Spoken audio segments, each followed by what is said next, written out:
What's going on, everybody? Welcome back to Rainnite Gaming. I'm Rainnite, and today we're continuing on with our Pokemon adventure in a pre-release for Paldea Evolved. I'm probably not saying that right. Hey, if you guys are just trying to get into Pokemon, or if you're an old hat at Pokemon, these things are a great way to just have a lot of fun and get to play with some of the new cards. I obviously had to do some research to figure out what goes on at these pre-releases, and this is what I found out. You basically get a pre-release little box thing, and you're gonna see me opening that here in a little bit, and you build a deck, and you play kind of a smaller version of the game where you just have 4 prize cards and just a 40 card deck. So it was a nice quick way of getting into the game. I've got a bunch of video of me putting my deck together. I'll make sure to do a quick deck list so you can see how terrible I am at building decks. And then we've got a couple games. This ended up being a huge pre-release, bigger than I thought. It ended up being 7 rounds, and this was at No Limit Gaming in Dayton, Ohio. So if you guys are looking for a great place to play, this is definitely someplace you want to check out, and you might see me there every now and then. Who knows? Okay, let's get on into the video. But don't forget, if you're liking these videos, like, comment, subscribe, and ring-a-ding-ding that bell to let me know that you're enjoying this Pokemon content. Okay, let's jump into it. Okay, jumping right into our opening here, you get these cool little boxes that are just gonna have like a sealed card of 40, that's an actual functional, and we got the Baxia. It's kind of the one I wanted, because I want to make the deck that has this cover card on it, and I think it goes with it, that saber-tooth tiger looking one. And this deck, you know, it's got the whole Baxia line, and it's got, you know, all the supporters, the balls, the tools, other Pokemon that you would really need to actually play. Some guys were telling me that you could probably not even open packs and just play this and you'd do okay. But, you know, we've got these 4 packs. Hopefully we can open something pretty good. I was always hearing people, you know, being like, woo, pulled something crazy. And I pulled something crazy. Boss's Orders, alt art, full art, or some crap like that. Really cool card. Looks like it might be kind of pricey. So that could help me get into a better normal deck for. So hopefully we can do another pull or get something else. I kind of like getting the shiny Mankey because I've been building a fighting deck on the side. So that'd be pretty cool. And let me tell you, I have the worst time getting into these packs. They're so hard. So I just kind of barely get into them. And we'll see if we open anything else in these packs that might be kind of exciting. But I got the Earthworm. That one's kind of cool. Some people told me that's a really good card to play with this deck.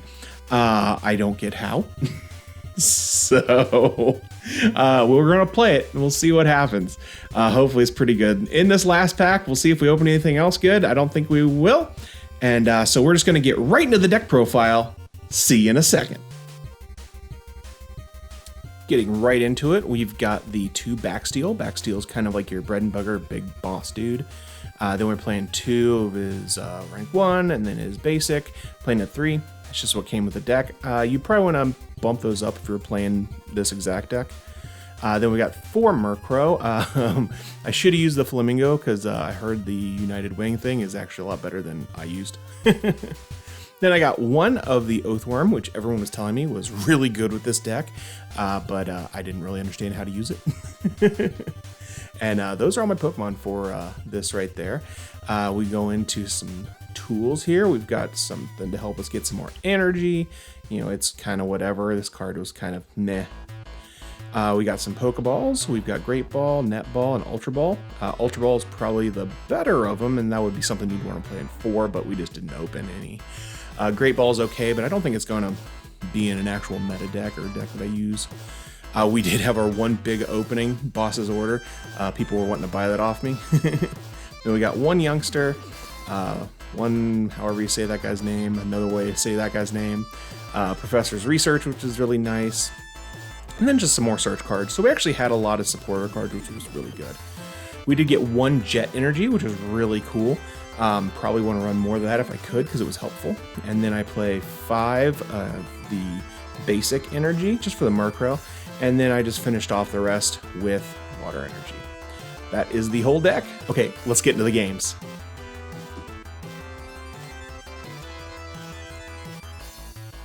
getting into our first game. Got a guy that has pretty sick setup. We did have to mulligan our very first hand, which is not a good sign. But, you know, I think it kind of happens a lot because you just don't have as much consistency things in these decks as you usually would. So we set up for 4-4, that's this abbreviated format, and we're actually playing against the same opening deck as we got, except I did notice this throughout the day. A lot of people were playing this green series with it, that some Leaf Pokemon Evolution series that I don't think I opened. So, you know, whatever. Or I totally ignored. And we were able to start playing. We just got our thing evolving. We started putting stuff on our Murkrow just to try and get things rolling correctly. We're able to search out some energy and then go ahead and use the Murkrow thing to switch out our Pokemon. But I don't think I wanted to do that because then that counted as an attack, which ended my turn. And now I have a weaker Pokemon sitting at the front, which I don't really want. So we're going to go ahead, we're going to attach, and we're actually able to get right into our big boy Baxia, and then not do anything. Because I think we were one short on energy to actually be able to attack. So if he was still in the back row, it'd been a lot better because then we could have added and then started doing our attack. So we're able to clear off his first one now. He didn't take any damage yet. But now he is putting this green dude, this leaf dude up front, and you know, he's actually able to start doing a little bit of damage with it, I believe. Yeah, he fully evolves that thing in and is able to put on a bunch of damage, and then that's gonna, you know, kind of put a clock on our guy for being able to keep him on the board. But it's really fun actually getting out and playing this for the first time. You know, playing online, you only get so much kind of going on. We are able to then clear off his guy again, and we're up two tokens to one, or whatever you call them, prizes. But he is able to then kill our big dude, and that's kind of the beginning of the end because we had put all of our resources into that dude, and we don't really have any kind of great recovery because the worm takes 4. Murkrow just does nothing because we don't have any of the United Wing things. We're not able to discard him into the discard pile, which would power that up. That's something Ultra Balls would do really good for this, or more Professor's researches. So we're sitting here and we're just we just try to get some more energy in our hand so we can put it on our Earthworm, because it's the only thing that we have that's going to be able to do any kind of damage. We're just going to go ahead and put out a basic, attach a water, and just pass turn, not doing really anything at all. I probably could have been attacking in, just trying to do some chip damage, but it's not really going to do much. He's already hitting for like 110, I believe, on that peacock or flamingo dude. So I was talking right there. I was like, oh, he has 3 energy. He gains life. Oh no, it has to be steel energy, which we don't have any of. Okay, coming into the end of the match here, he's caught back up. He just has 1 left. We got a Murkrow that has no life, and that's going to be game. Really fun game. Going in the second one, another guy that had these sleeves. Love those sleeves. I need to get some actual picture sleeves because I always turn these things backwards. Okay, so we're going against, I don't remember the name of this deck, but it's kind of what I like. It's got like a little pink dude with a giant hammer, so that's kind of fun. And we open up fairly good. You know, we're able to go straight into some basics. One thing I was reading a little bit, like just this weekend, is it's actually not great to fill up your back row as much as I do, because then people can do switch outs and stuff. It can really hurt you. So just, you know, note from people I've heard in the past. Okay, control and we get to use these balls, which are really nice. Ultra balls, definitely better. And nest balls are pretty good if you're running a ton of basics and you need to get those out there. But I think the nest balls are better if you're running, you know, the bigger basics, the maxes or whatever they're called. I don't remember. The V's, I'm not sure. So I'm going to go ahead and I'm start evolving up my back row, my bench. Got to get the terminology right here. I just want to build that up so then when my main Pokemon gets KO'd, I can then bring him out. Okay, see, so what I do is he got KO'd, and I didn't want to bring him out yet, so I just popped Murkrow out there so my big guy didn't take any damage.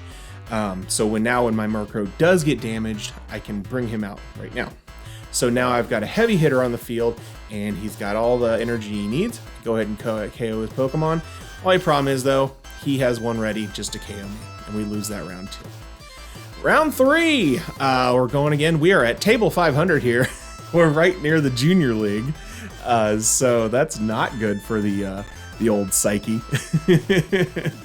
But still having a lot of fun, still learning, and everyone I played was super cool. It was a nice mix of people that were really experienced and people that were super new, so that was fun. Also talked to some other guys that had been playing for a while, and I was always going back over to them. They're like, "How'd you do?" And I was like, "I'm still perfect.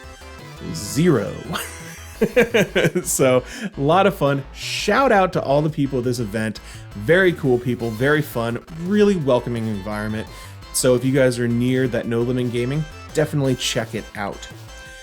Going in here, we are still tied 4-4, and we're playing the same deck again. It seemed like there were a lot of the backs ones. I'm not sure if I don't know if it was the best one or not, because a lot of people I was playing with it, that means a lot of people were losing with it. But I had heard it's probably the better of the 4 that you could get. Then let's see, so we're rolling around here. We're building up our evolution. It takes care of one of our Murkrows. We go ahead and pop up the other Murkrow just to kind of have it as fodder. And we're going to try to get this Baxia dude. I'm probably not. Baxcalibur. I keep calling him Baxia. Baxcalibur. Oh, we drop another Murkrow. That Murkrow gets damaged and gets actually sent to the back row. So we're able to... Oh, we put the Jet Energy on him so we could bring him up, which probably wasn't the best idea because it made him get hit for a bunch of damage and really damaged him. We were able to take out, but then this green Pokemon, this leaf Pokemon we've been running into all day, takes out our Baxcalibur. And then that's going to be kind of, again, the beginning of the end because we have no recovery. It's one thing we kept on running into over and over and over again is you just needed more recovery because these lines were so long. We didn't have any big basic Pokemon we could just drop. So we ended up losing that one. Is no problem though. Going into the fourth round, I think this is the 4th round here. And again, this was a 7-round tournament. I didn't stay for the whole thing though because I had things to do. Like edit this video. Going into this round here, this is actually going to be our last round that we played on camera. I ended up playing one more round, but my battery is almost dead, so I didn't record that. And we're actually playing one that I think this is a different one. This one had like pelicans and some ghost Pokemon that was pretty neat, and he kept putting me to sleep. So we were able to start off with our Baxcalibur line. We got into the second one pretty fast. And we had a Murkrow in the background. Murkrow is very underwhelming for me. So that's something I'm not going to be looking into too hard. Then we're able to get into the second evolution, or first evolution, I guess. And add in some energy. That's going to let him attack for just a little bit, just to damage his. And then... he does some searching. He had a really cool thing here where I think it was the attack on that let him keep on looping Youngster back into his hand from his discard, which was really nice. Then we're able to then attack for a bunch of damage on our dude. Oh, forgot to attach my energy. And that's going to help us out, getting a nice little advantage. He does put us asleep.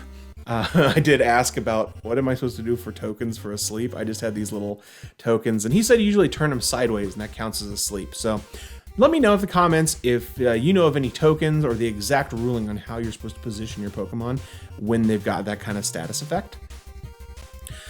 Okay, he ended up sending our guy back to the bench, and so we sent out a Murkrow because we didn't want to have our guy just be attacked for no reason.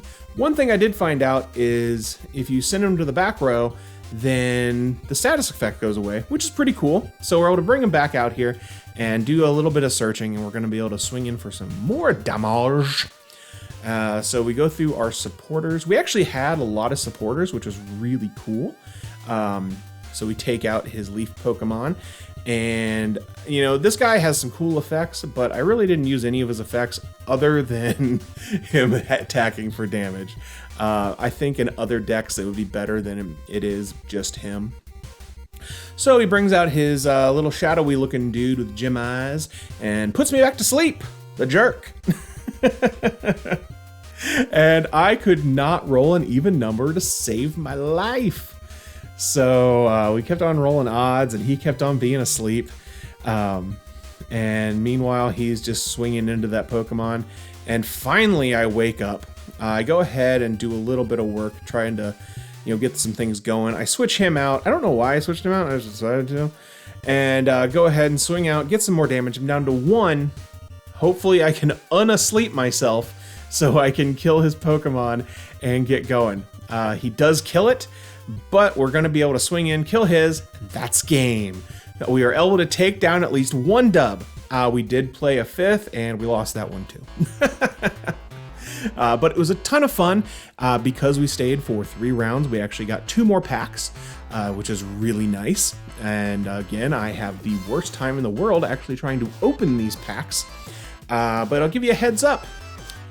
We don't open anything good. So I'm going to roll right into the exit of the video.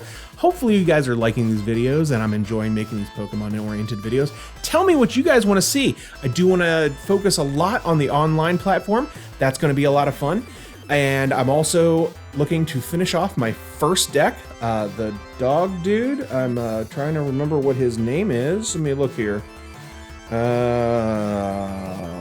Lucario. Yeah, I just finished that deck, so I'll do a deck profile for him and we'll swing into online play with it, just see how we can do. It's actually kind of a fun looking deck. I've been playing with it a little bit, just kind of getting used to it. But let me know what decks you think I should start with playing or building and what you'd like to see. Again, this is a clean slate. I don't know what I'm doing that much. I've only been playing about a week. So hopefully I do get good enough and don't suck it up really bad.